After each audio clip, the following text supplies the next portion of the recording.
जिन हृदय सा सुमरिया ताको तैसा लाभ, ओसा प्यास ने भाग ही जब लग दसे नहीं आब। ओस के चाटने से प्यास समाप्त नहीं होती, उसके लिए तो गट गट 2-3 गिलास पीने पड़ेंगे जब तृप्ति होगी। तो पहले हम दान करते थे, 100 रुपया डाल देते गीता, तब बड़ी खुशी मनाते थे, बहुत बड़ा दान कर दिया। 5.25 का प्रसाद जिस दिन बांट देते बूंदी का, तो सोचा करते आज तक कमाल हो गया, ये कोई धर्म था? ये तो ओस चाट रहे थे हम। अब हम गिलास के गिलास पीने लगे, यहाँ दान करते हैं बच्चे। और कबीर साहब कहते हैं धर्म तो 10 का नहीं, 10 का माने नाश नहीं होता धर्म का, चाहे 10 के तीनों लोक, और खैरायत में खैर है कीजिए आत्मपोख।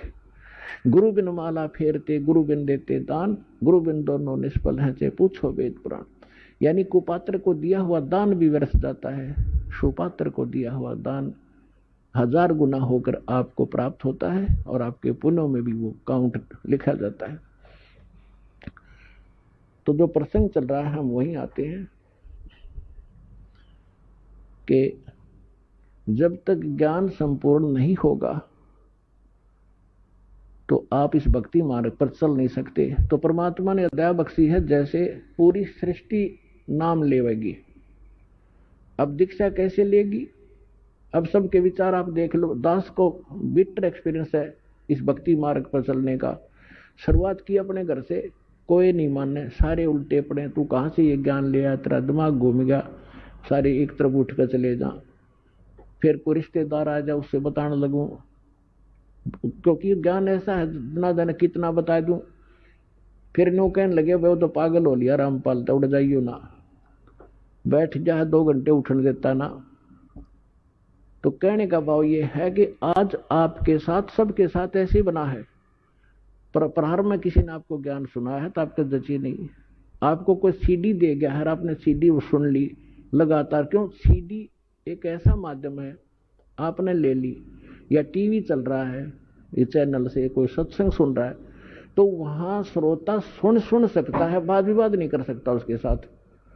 और वाद विवाद करके आदमी उस निष्कर्ष तक पहुंचे नहीं पाता जहां वक्ता पहुंचाना चाहता है। तो परमात्मा ने दया बख्शी कि टीवी के सामने बैठ कर तो कितना ही कुछ सोचता रहे कि झूठ बोला है, झूठ बोला है। और जब प्रमाण सामने आएंगे, अगर वो बीच में ही वाद विवाद हो जाए, आमने सामने बैठे होते तो बीच में वाद विवाद कर देता है, क्या ले रहा, उठ कर चला जाता।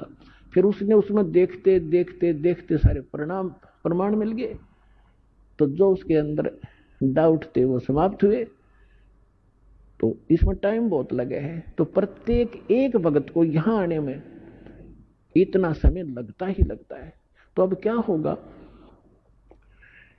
अब ये जैसे आप देख रहे हो, एक भक्त अपना अनुभव बता रहा था, पिछले सत्संग में आपको सुनाया था कि हम यहाँ से राजस्थान के भक्त आते हैं, यहाँ हिसार से एक ट्रेन चलती है, यहाँ खाली होती है, यहीं से स्टार्ट होती है, तो हम 2-2.5 हजार भक्त उसमें बैठ जाते हैं सुबह सुबह जाके हिसार से जोधपुर वाली में।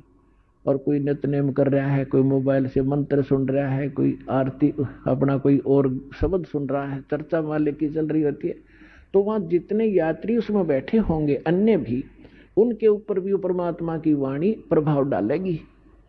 बेशक उनको कोई समझ में नहीं आ रहा आरती या नमो नमो सतपुरुष को शुरू में तो किसी के बिना पल्ला पड़ती हो के बोल रहा है, लेकिन वो अपना काम पूरा कर रही होती है, उसको प्रभावित कर रही है आसपास के क्षेत्र में।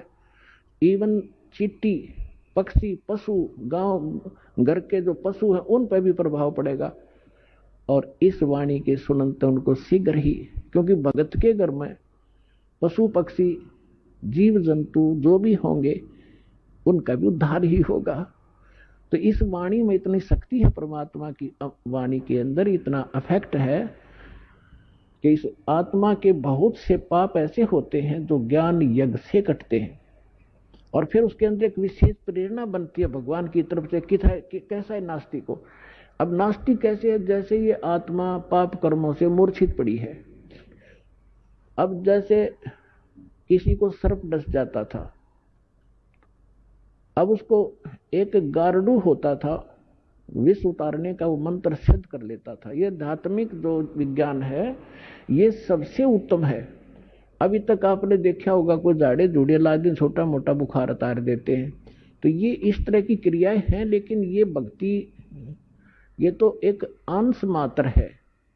और भक्ति जब सत्य साधना आपको मिल जाएगी, किसी चीज की जरूरत नहीं पड़ा अपने, ना झाड़ियां की। इस परमात्मा की भक्ति में सारी शक्ति है, सारा कुछ अध्यात्म मार्ग इसमें है।